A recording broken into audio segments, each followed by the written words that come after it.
And one more question. If we consider that the search space is infinite, but in that infinite space, we know there is a solution. So in that case, and we are not concerned about the solution, how we got that solution. So in that case, should we use DFS or BF? If you know that the search space is infinite, then it's best to use breadth first search, I think, because that will guarantee you finding the solution. This thing. If you know that the search space is finite, then you could have a choice between the two, and then you have the trade off of how much space complexity is required, and whether you get the optimal path or not. I think. If you want a guarantee, if you want completeness, then you have to go by breadth first search essentially. But these are not traditionally used for problems. Traditionally, we use heuristic search, and when we come back to that, we will again return to this issue. Okay. And for that n queens problem, you said we are most likely to use depth first search, right? No, I didn't say that. I mean, you could use depth first search, I think. See, the advantage of depth first search is, and I will point it out when we talk about heuristic search. Uh, the advantage of depth first search is that, for example, in principle, you can maintain only one copy of the board. Supposing for this n queen, n is 25,000 or something like that. That means every board position will have 25,000 uh, rows and 25,000 columns. So, you have to store that thing, right. But if in depth first search, instead of adding everything to open as a stack, you can explicitly say, okay, generate this move, and then undo that move. So, maintaining only one copy of this thing, but keeping track of what moves we have made. This thing. And in that sense, depth first search is more relatable to us in the sense that it's physical, that as if one person is going in search of something. Whereas breadth first search says, oh, we have this option, this option, this option, this option. It's like parallel essentially. Okay, so we have finished looking at depth first search and breadth first search, and we want to look for an algorithm which combines the best of both these algorithms, which is linear space for open and guarantees of a shortest path. So, here is an algorithm which we will work towards, the best of both the worlds, so to speak. We begin with an algorithm called depth bounded depth first search. This is not our final algorithm, but it is a step towards the final algorithm. And the basic idea is simple, that you do depth first search. So, the basic idea is that you do depth first search, which means you are guaranteeing linear space, but you have a bound. So, there is a bound beyond which you are not allowed to search, and you will do search only within that. So, let us say the bound is D. So, it is a depth bounded depth first search. What are the properties of this algorithm? You are doing depth first search with bound D, and therefore, you need linear space because you are doing depth first search, but it is not complete. As you can see from this diagram, if the goal is outside those bounds, it will not find a path to the goal, even if the search space is finite. And secondly, it will not guarantee the shortest path. So, for example, if the search started off in this direction, it could find one goal node here when there was another goal node there essentially. So, if that is the case, then it will go down here, backtrack and find this goal node. So, it may find the shortest path. So, it does not guarantee you the shortest path. It does not even guarantee you a path, especially if the goal node is not within the bound. So, these are the properties of depth bounded depth first search. The plus point, the redeeming point for this search is that it is linear in space, because basically it is depth first search. So, what do we do next? So, this is an implementation of the depth bounded depth first search. You can see that it is not very different from our earlier algorithms. Its open is maintained as a stack. So, it is behaving like depth first search, but instead of node pairs, we have a node triple now. We are still calling it a node pair, but that should not deter you from thinking about it as a triple. And what is the third element in the triple? As before, the first element is the node itself n, the second element is the parent of that node, that is what the original node pair was. But the third element is the depth value, is how deep the node is from the start node essentially. So, essentially if the node is not a goal node, then when we come to this else part, we check whether the depth of the node, remember the depth of the node is now stored along with the node, it is less than the depth bound which has been given to you, that is given as an input argument, this thing that search only up to this depth. If the depth is less, then you go through the motions of generating children, removing scene and all that kind of stuff that you do, and then add it to that. But when you add it to that, you make sure that you have increased the depth of the children by 1 essentially. So, you will only explore up to depth bound. So, this is basically depth first search modified to function within a depth bound, which is given as a parameter to this algorithm. Now, there is a variation that will be of interest to us, in which we will also return the count of the nodes visited by a call to this algorithm. We have called it depth bound DFS 2.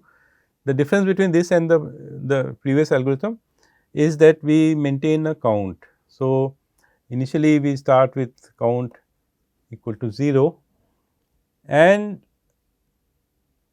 as we progress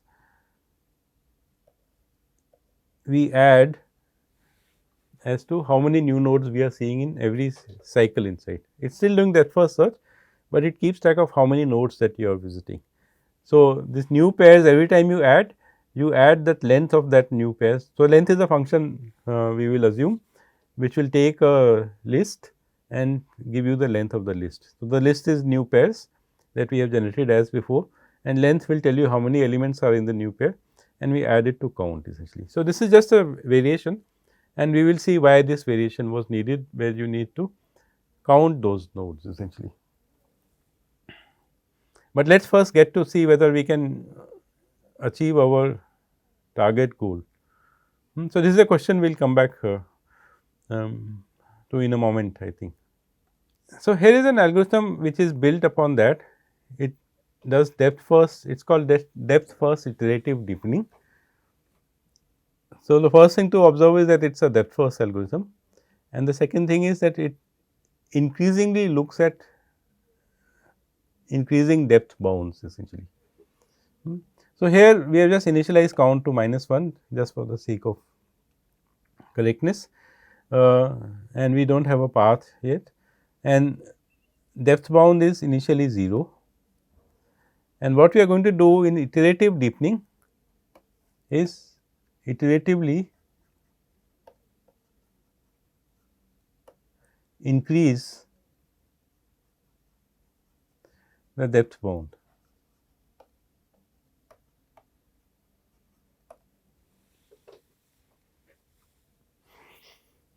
So, initially we start with depth bound of 0, and then we make a call to depth bounded depth first search 2, which also returns to us a count, and it returns a path to us essentially.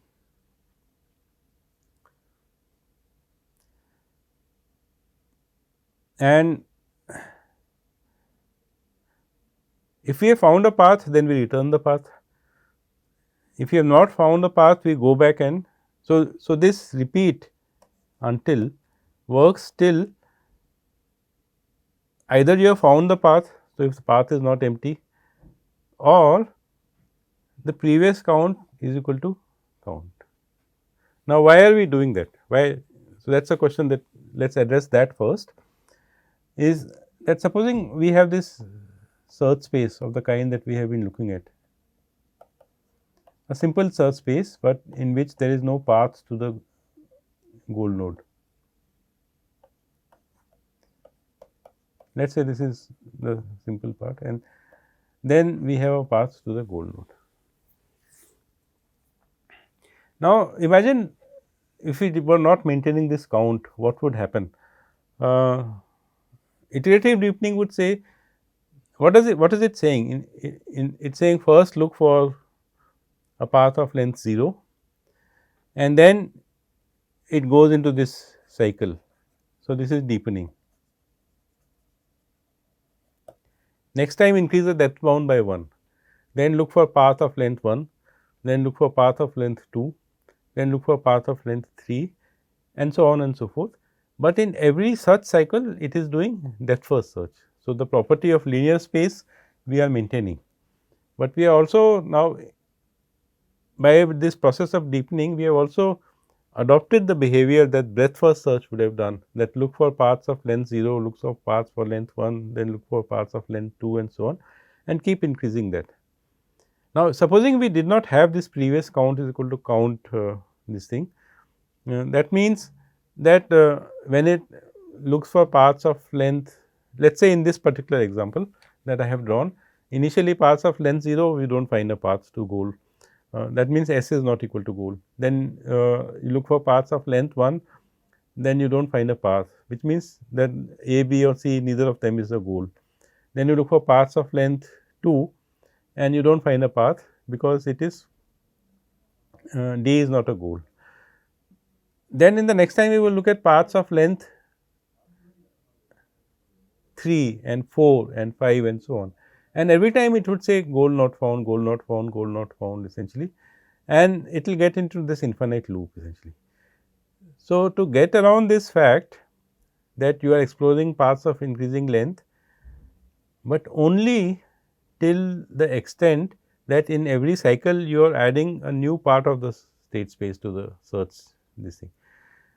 When will that not be true? When if in one cycle, for example, in this example you have inspected 5 nodes, in the next cycle you again inspect 5 nodes, in the third cycle you again inspect 5 nodes, that means you are getting into a loop, and you can catch that by saying that previous count is equal to count. So, that is the reason we want to maintain count of how many nodes we have seen in this cycle of depth first search, and in the next cycle of depth first search. If they are the same, that means there are no new nodes to be inspected, and we can say that we have finished this thing. That is the reason for adding count essentially. So, the other thing that is happening is that because we are doing search of increasing depth, we are essentially behaving like breadth first search, but because we have implemented depth first search or a series of depth first searches, our space complexity is going to be linear essentially. So, in that way you can see that it combines both the good features of breadth first search and depth first search.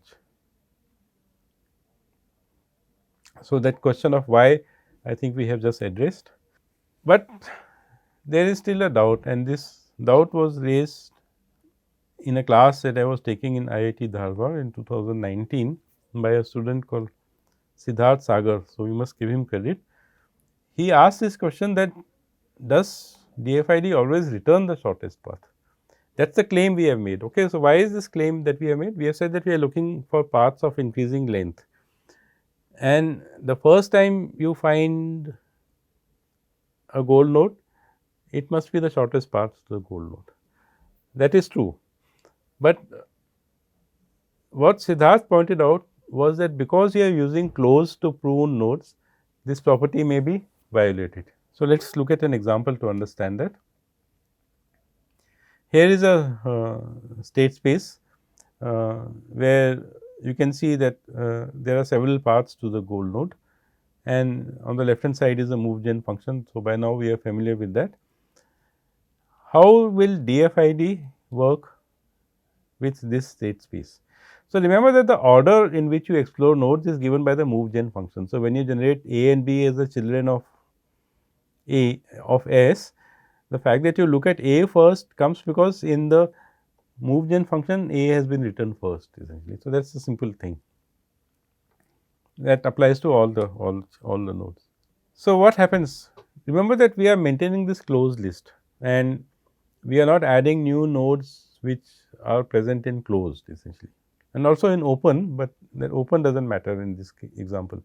So, at depth 0 we will look at the start node S, then at depth 1 we will look at this subspace of paths of length 1 from S to A and S to B and so on. At depth 2 we will look at paths of length S A B, S A C and S B D essentially. Now, at this point maybe you should observe that the shortest path to the goal node goes from S B D to G essentially. But what happens when you look at paths of length 3 or depth equal to 3? What is the search space explode? You go from S to A, which is path of length 1, then you go from A to C, which is path of length 2, then you go from C to E and to D, which are paths of length 3. Then, because this is none of them is a goal, you go back and go to the node B, but B has no children. Why? Because all its neighbors S and D are already in closed. So, remember that S is in closed, then A went into closed, then C went into closed, then E went into closed, then D went into closed. Because D is already on closed, you will not generate this path, and DFID will miss finding the shortest path. So, here we look at it again. If you are checking loops with closed, then this is how DFID will behave.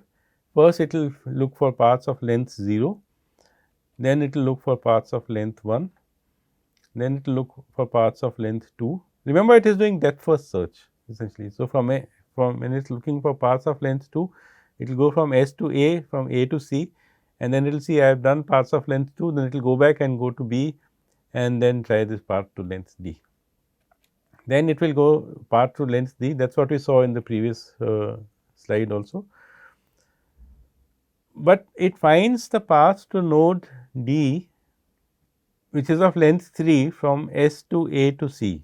So, this is the node it finds to path it finds to node D, but because it has found this path to node D, it does not generate D as a child of B, because D is already on closed by the, remember it is doing depth first search and going in that particular order.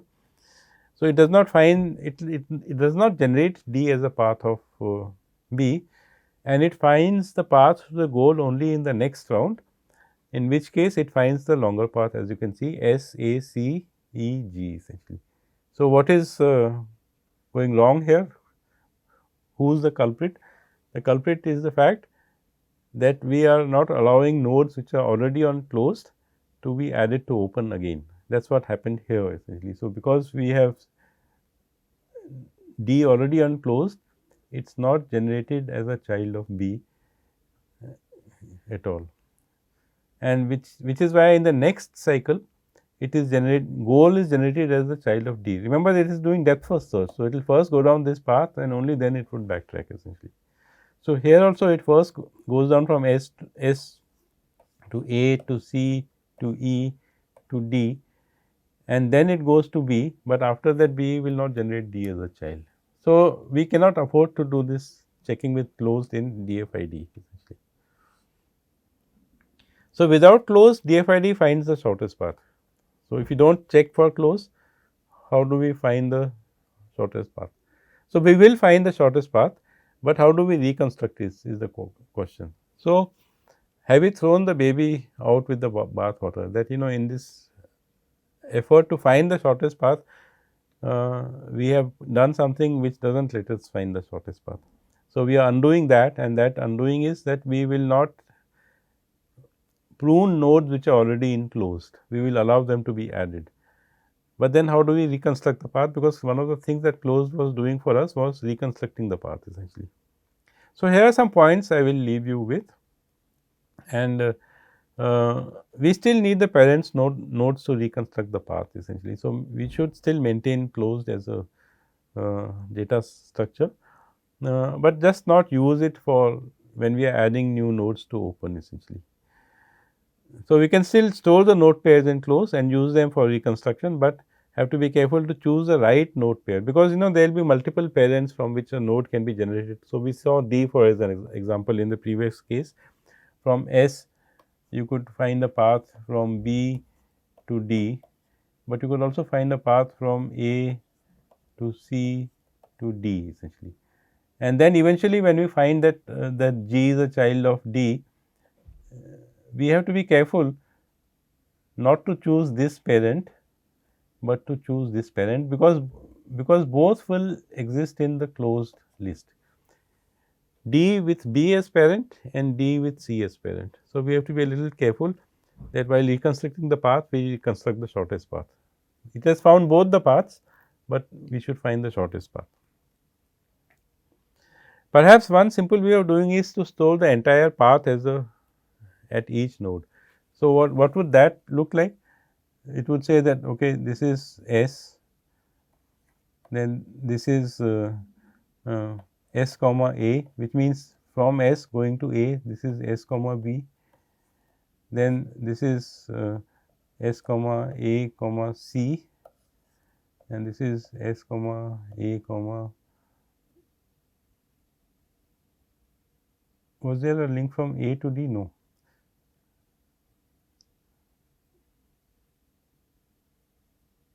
Okay, so that's not there. So S comma B comma D, and then in the next cycle it will find S comma A comma C comma E, I think. So, we are storing the entire path, and there you would have found the path S comma B comma D comma G. So, if we are storing the entire path, at the point when we pick G as a goal node, we already have the path, because it is part of our representation itself. So, we do not have to do all this reconstruction business and simply return the path. So, maybe that is one option essentially. Otherwise, you have to figure out how to store all parents and but choose the right parent in this thing. If you are looking at configuration problems, so if you look at, for example, n queens or SAT or map coloring, then the path is anyway not important. So, does DFID make sense? That is a question you should ask yourself. It could help in some sense, in some cases, by finding the solution faster, because shorter solutions are there, but path itself has no importance except from the time complexity point of view. Path is important when we are only looking for planning problems, where we want to return the path, and in particular if we are interested in the shortest paths. Finally, a comment that DFID was actually invented by chess playing chess programmers, people who write programs to play chess. So, in the game of chess, the rules say that you are allowed a certain number of certain amount of time to make a certain number of moves. So, typically it may be something like 2 hours for 30 moves, but the player is free to choose how much time he spends on the first move he or she makes, the second move, and so on and so forth. So, very often what happens is that you come under time pressure, in which case you do not have too much time to find a move. When we study game playing, we will see that essentially chess playing programs do some variation of depth first search up to a certain depth. So, that is called ply depth. They look 6 moves ahead or 8 moves ahead or things like that, depending on how many resources you have. Instead of keeping this depth constant, if we implement something like DFID, iterative deepening, then after the first cycle you know what is the best move, after the second cycle you know what is the best move. You keep going till the calling program says give me a move essentially, and that calling program is keeping track of time, how much time is left over. So, it gives you this flexibility of making moves quickly or taking more time thinking over the move, and this DFID allows this anytime move generation facility, that you keep searching, and when I tell you give me a move, you give me a move. So, it was really invented by chess playing programmers. So, this is a summary of depth first iterative deepening. You start with depth bound 1 and you keep searching till greater depths. So, you do this depth founded DFS. I have not mentioned the fact that you are keeping count of number of nodes and those special situations, but the general idea is that you keep searching deeper and deeper using depth first search, and because you are doing depth first search, you will require linear space essentially, but you must also be careful not to check in closed. When the path to the goal is found, it must be the shortest path, because otherwise it would have been found in the previous iteration essentially.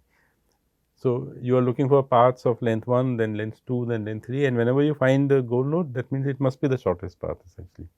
So, that is an informal argument. The question is there a catch? Are you getting the best of linear space and shortest path? What is the extra cost you are paying? Now, remember, you are doing a series of searches, you are not just doing one search, you are saying depth, search up to depth 1, search up to depth 2, and so on. What is the extra cost that you are paying? So, we can do a quick analysis of that.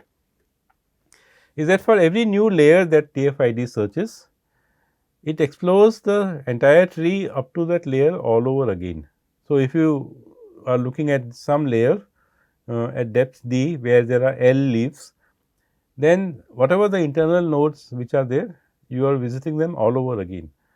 See, if breadth first search would not have visited them again, but it would have inspected these leaves in this order. DFID is actually depth first search, but it is masquerading as a breadth first search, because its behavior is like a breadth first search. First nodes at level 1, then nodes at level 2, and so on. But in order to do that, it has to do all the internal nodes all over again. So, when breadth first search would have seen L nodes, DFID inspects L plus I nodes. What is I? I is the internal nodes of that tree. Remember, we are assuming that is a constant branching factor B. How much extra work is it doing is the question that we want to ask. Now, it turns out that this is the extra work. Instead of looking at L nodes, it is doing L plus I nodes. So, the number of nodes seen by DFID as compared to NBFS is L plus I divided by L essentially. So, how much is I and how much is L? What are their relative sizes? And this should give you some insight into exponential growth. What does it mean for a tree to grow exponentially? Now, if there is a full tree with branching factor B, then the number of leaves in the tree are B minus 1 into I plus 1 essentially. In other words, the extra work that, and you can work out the details, because we have said that this L is something which is going exponentially. The ratio of the node seen by DFID to DFS is simply just B over B minus 1 for large B essentially. And you can see that this extra cost is not significant at all essentially. So, again, if B is 10 for example, then this is 10 by 9, little bit extra, about 10% extra or something like that. Surely you are willing to pay that price for this advantage of saving on space essentially. So, we are paying, there is a trade off, we are spending more time, but we are saving space, but the amount of time we are spending more is not too significant. So, we can afford it essentially. So, that is an advantage. So, I would like to introduce this monster, as they say in Western mythology, called convex. The convex that AI fights is combinatorial explosion. The search tree is growing exponentially essentially. Here is a search tree with branching factor 3, and you can see that it is really growing exponentially. So, it reminds me of this Greek mythology, where Hercules was fighting this dragon Hydra or something, and every time Hercules would cut off one head of Hydra, some 3-4 more heads would appear. That is what is happening in our search tree also. You inspect one node and it adds 3-4 more children essentially. So, in that sense I have called it a monster, because Greek mythology calls Hydra as a monster. But that is what we are fighting. We are fighting combinatorial explosion, that an exponentially growing search tree. We cannot afford to spend exponential amount of time or exponential amount of space searching this. So, this is an example with branching factor 3, and you can already see that the tree is growing very rapidly. So, we do need other approaches to be able to solve real problems, especially if those real problems have branching factor which is larger. And you can imagine that in any typical situation, the number of choices that you may have is likely to be definitely more than 3, and so the search tree is going to grow exponentially. How do we tackle that? One observation we can make is that depth first search always behaves in the same fashion irrespective of where the goal is. So, in this diagram I have drawn the goal at 3 places. It does not matter which of these 3 is the goal that you are looking for. The behavior of depth first search is going to be the same. It is irrespective of where the goal is. It is oblivious of the goal totally. It just goes about its way in a predetermined fashion. So, obviously, that is not a good strategy. The same is true for breadth first search also. Irrespective of where the goal is, breadth first search goes about its business in the same fashion. It gradually moves away from the start node to the goal node essentially. So, all 3 algorithms which includes DFID are called as blind search or uninformed search. They are blind in the sense that when they are searching, they are not aware of the goal. Where is the goal? And we also call them as uninformed. Whereas, a good search algorithm should have some sense of direction. It should realize that okay, the goal is in this direction. So, I must search that part of the search space or state space, and that we will see next as the topic of heuristic search essentially.